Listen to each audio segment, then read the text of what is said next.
Chapter number 7, exercise number 7.2. Question number 6. सुनिए ध्यान से. कह रहा है if the point this and this are the vertices of parallelogram taken in the order, find the values of x and y. कल भी आपको एक ऐसा क्वेश्चन कराया था एग्जाम्पल नंबर 10 में, जिसके अंदर आपको 4 वर्टिसेस दिए थे और उसमें एक अननोन था. यहाँ पर 2 अननोन है. तो पॉइंट आपके पास है पहला a12, b4y, c x,6 and d 3,5. उसने कहा these 4 are the vertices of parallelogram. Parallelogram कह दे, रेक्टेंगल कह दे, स्क्वायर कह दे, रोम्बस कह दे, सबके अंदर एक ही फंडामेंटल लग रहा है, क्योंकि इन सभी के अंदर डायगोनल्स एक दूसरे को क्या करते हैं? बाइसेक्ट के डायगोनल इन सभी में एक दूसरे को बाइसेक्ट करते हैं, तो फंडामेंटल सब में सेम लगेगा. आप ये लिखेंगे कि सिंस डायगोनल्स ऑफ पैरेललोग्राम, क्योंकि यहाँ पैरेललोग्राम दिया है, bisect each other,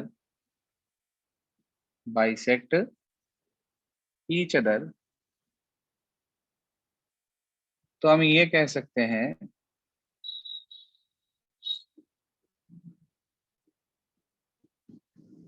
so O is the midpoint of, जी हाँ, so O is the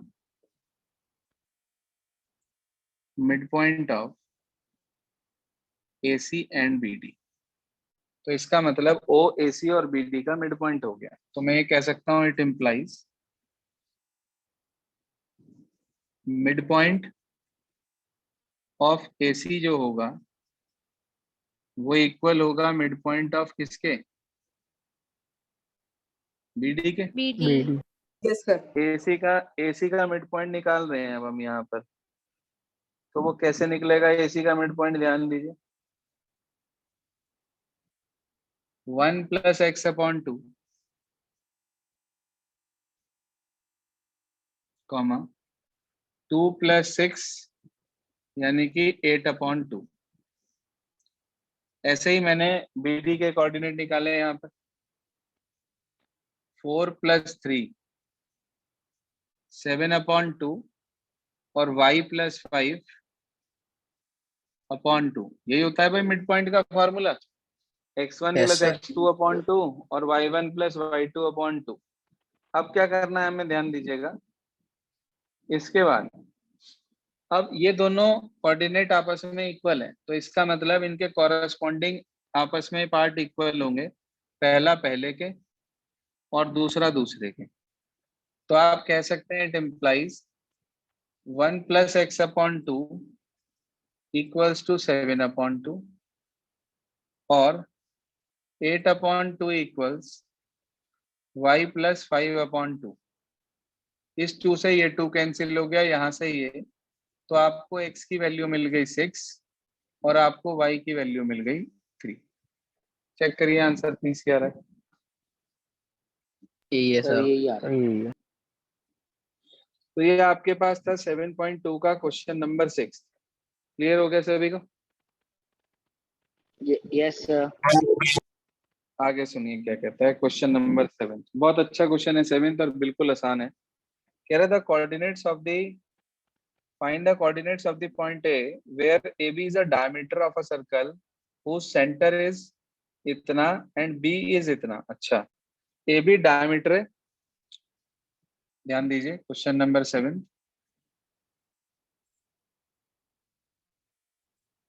उसने कहा AB डायमीटर है,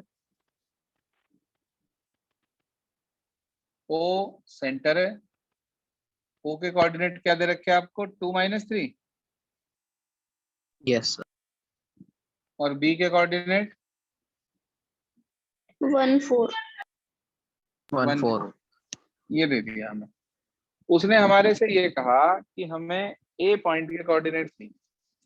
भाई आपसे पूछना चाहता हूं कि ए बी डायमीटर है, ओ सेंटर है, इसका मतलब ओ ए बी का क्या हुआ? Mid point. Mid point. Midpoint. शाबाश। आप लिखेंगे since A B is a diameter. देखो बेसिक नॉलेज जिसको नहीं होगी वो क्वेश्चंस नहीं कर सकता। Since A B is a diameter and O is the center of the circle, so O is the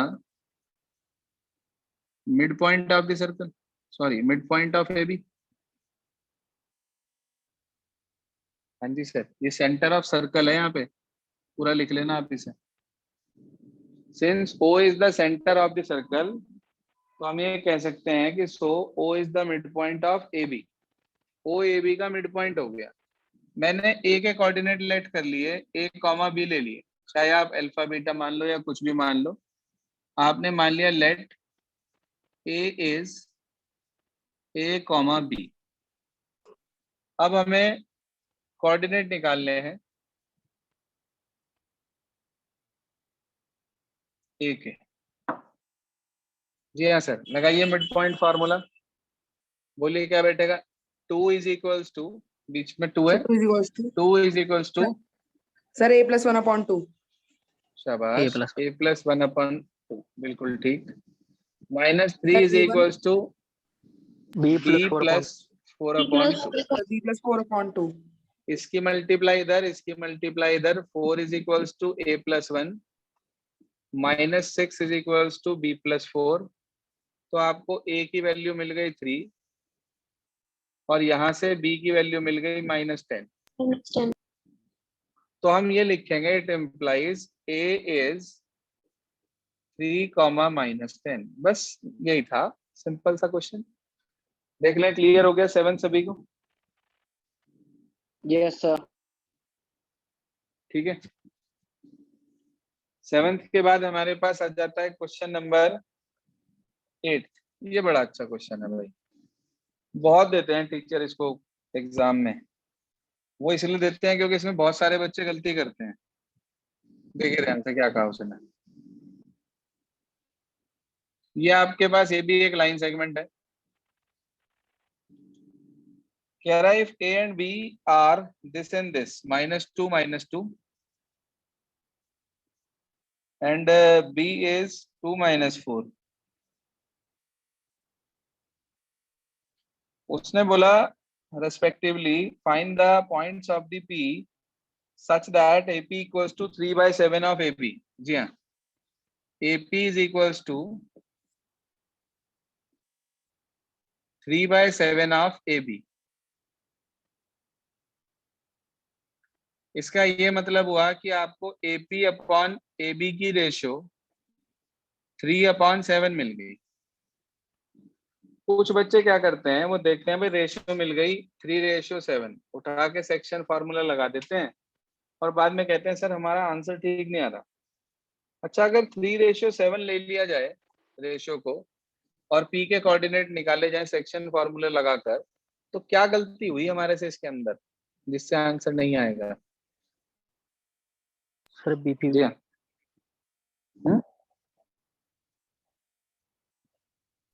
क्या गलती हुई? सर BP भी निकाल। बीपी निकालना है। देखो आपको मैंने पढ़ाया था कि एपी की रेशियो पीबी के साथ लेते हैं आप, ना कि एपी की रेशियो पूरे एबी के साथ लेते हैं। ऐसे ही था ना यस। भाई? आपको Yes, sir. एपी की रेशियो पार्ट 3 दिया है और एबी का पार्ट आपको दिया है 7।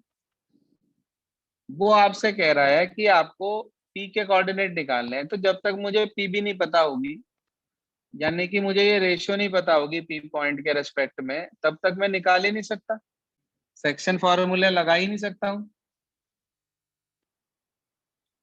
अब आप ध्यान से देखो, आपको एपी अपॉन पीबी की रेशियो 3/7 दे रखी है। तो आपने लेट कर लिया कि एपी तो हो गया 3A और एबी हो गया 7A। आपको रेशियो किसकी चाहिए? एपी की पीबी के साथ। PB. आप बताओ PB. जरा देखकर फिगर में पीबी कैसे निकलेगा? Sir A B minus A P. Sir A B sir A B minus minus A A P. P. A B minus A P, यानी कि 3a अपॉन 4a। ए से ए कैंसिल, क्या रेशियो आ गई? 3:4। 3:4। बस अब सेक्शन फार्मूला लगा दें। अब हम निकालेंगे कोऑर्डिनेट्स ऑफ पी। लगाइए sir. x is equals to, इधर की रेशियो इधर का point, 3 into 2 plus 4 into -2 upon 3 plus 4। तो ये हो गया आपके पास x इज इक्वल्स टू 3 2 जा 6 -8 -2/7 आ गया क्या? Yes sir. ऐसे ही y निकाल लेंगे। हाँ बेटा, y के लिए 3 इंटू -4 फिर प्लस 4 इंटू -2 अपॉन 3 प्लस 4। तो ये हो गया -12 -8 -20 अपॉन 7। तो आप कह देंगे सो P इज -2/7 20/7। चेक करो भाई आंसर क्या दिया है। यही है सर। सिस्टम क्लियर हो गया भाई सभी को? Yes sir. भारी भारी काम तो नहीं है कुछ ना। No sir. बच्चे क्या करते हैं, वो डायरेक्ट रेशियो लिख देते हैं कई बार, 3:4। कुछ टीचर्स तो नंबर दे देते हैं, जैसे मैं तो दे दूंगा, लेकिन हो सकता है कुछ टीचर्स काट दें। तो उस चीज से बचने के लिए ध्यान रखना, आप इसे इसी तरीके से लेट कर और फिर कैलकुलेशन करके इसकी रेशियो निकालोगे, तब उसके बाद आप सेक्शन फार्मूला लगाओगे, पहले नहीं लगाओगे। Okay sir. चलिए आगे चलते हैं। क्वेश्चन नंबर 9, बड़ा ही आसान क्वेश्चन है भाई। कह रहा है find the coordinate of the points which divide the line segment joining the point this and this into 4 equal parts. Sir पहले क्वेश्चन आया था ट्राई सेक्शन का। ट्राई सेक्शन का मतलब कितने इक्वल पार्ट? 3 2 3 3 3 इक्वल पार्ट्स, 2 नहीं। और 4 इक्वल पार्ट्स में तो आपको दे ही रखा है डायरेक्ट कि भाई 4 पार्ट में कह रहा है वो। तो 4 पार्ट में डिवाइड करने के लिए हमें 3 पॉइंट्स की जरूरत पड़ेगी। एक को P कहा, एक को Q कहा, एक को R कहा। सर जरा ध्यान से देखो, अगर मैं रेशियो के हिसाब से करूं तो P के रिस्पेक्ट में रेशियो बैठेगी 1 रेशियो कितना? 3 3 यहां से रेशियो निकालूं तो 2 1:1। रेशियो 2। तो 2:2 कट के 1:1 आ गया। अरे 1:1 तो मिड पॉइंट हुआ करता था, इसका मतलब Q क्या है ए बी का? Mid point. Mid point. अच्छा R के रिस्पेक्ट में अगर रेशियो देखूं तो 3 पार्ट इधर, 1 पार्ट इधर, यानी कि क्या रेशियो? 3:1। 3:1। आप कहेंगे since AP equals to PQ equals to QR equals to RB, तो it implies Q is the mid point of, हाँ जी, Q is the mid point of AB। Q AB का मिड पॉइंट हो गया। अच्छा अगर Q AB का mid point हो गया तो क्या आप A और B के मिड पॉइंट निकाल के Q फाइंड आउट कर सकते हो? Yes sir. -2 + 2 अपॉन 2, 2 + 8 अपॉन 2, यानी कि 0,5 आ गए Q के कोऑर्डिनेट। बोलो जी, यस आ गए? सर। अब जरा देखकर बताना कि P AQ का क्या है? Mid point mid point. आप ये कह सकते हैं कि now since AP equals to PQ it implies P is the midpoint of AQ। तो यहां भी सेक्शन लगाने की कोई जरूरत नहीं है, P के कोऑर्डिनेट निकाल दो सीधे सीधे, किसकी हेल्प से, A और Q की हेल्प से। Q 0.5 आ चुका, हाँ जी, -2 + 0/2 और 2 + 5/2, तो ये आपके पास आ गई वैल्यू -1 और 7/2। देखें भाई, P समझ में आ गया कैसे आया? यस सर, सेक्शन फॉर्मूला से Yes, निकल sir. सकते हैं ना ये? हाँ, मैंने कब मना करा कि नहीं निकल सकते, मैंने तो सेक्शन फार्मूले से ही बताया था आपको पहले। बट सेक्शन फार्मूले से बहुत बहुत आसान होता है मिड पॉइंट फार्मूला लगाना, और जल्दी भी हो जाता है। मुझे कोई परेशानी नहीं है, आप कैसे भी कर लो, लेकिन ये फिर भी आसान है। हाँ जी, सो R is the mid point of, R is the mid point of किसका, QB QB। QB का। अच्छा, अगर R QB का मिड पॉइंट है तो आप R के कोऑर्डिनेट कैलकुलेट कर लेंगे। 0 + 2/2, 5 + 8/2, 2/2 हो गया 1, और ये हो गया 13/2। चेक कर लो जी, रिक्वायर्ड पॉइंट आ गया आपके पास, एक 0.5, एक ये और एक ये। पहले ये लिखा होगा, फिर ये लिखा होगा, और फिर ये लिखा होगा। चेक कर लें। Yes sir.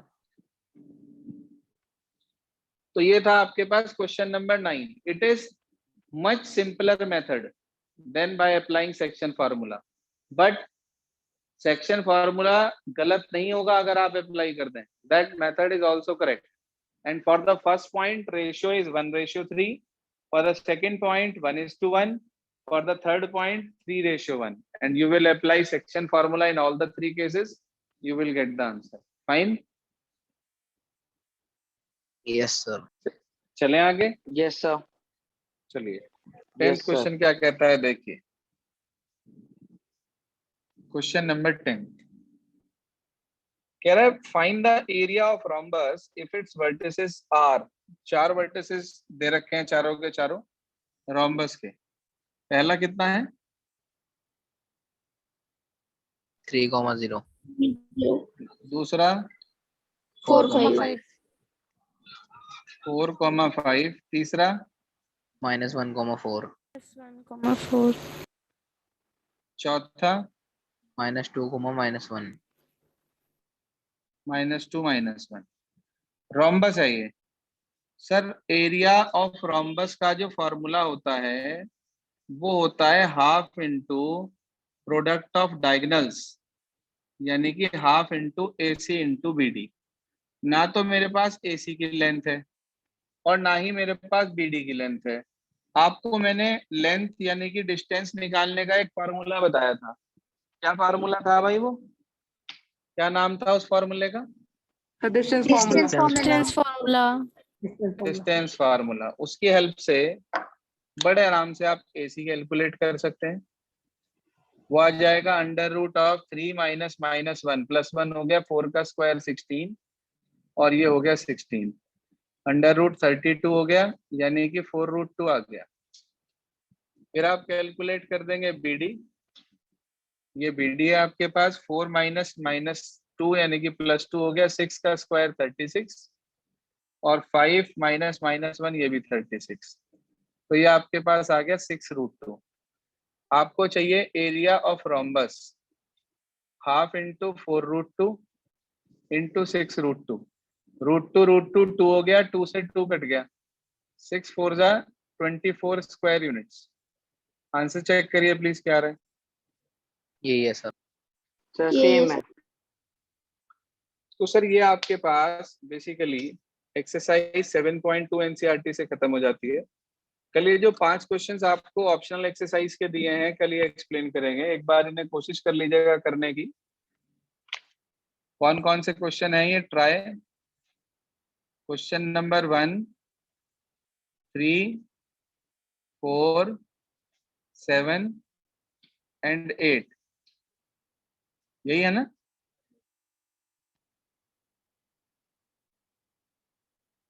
Of optional exercise chapter number 7 यानी कि 7.4 के। और उसके अलावा पहला काम ये है, दूसरा वर्क है RS अग्रवाल से एक्सरसाइज नंबर कौन सी थी? सर 6 है। 6 से 6 से आपको कंप्लीट करनी है। बस इतना वर्क आप लोगों के पास है आज, इसे पूरा कर लेंगे। कल हम इस चैप्टर के डाउट्स लेके 6A के और इसे फिनिश कर देंगे, और 6A के बाद 6B आपको दे देंगे। और उम्मीद करते हैं परसों आपका नया चैप्टर स्टार्ट कर देंगे हम, यानी कि सैटरडे में। बाकी अगर कोई चेंज होगा तो वो आपको बता दिया जाएगा।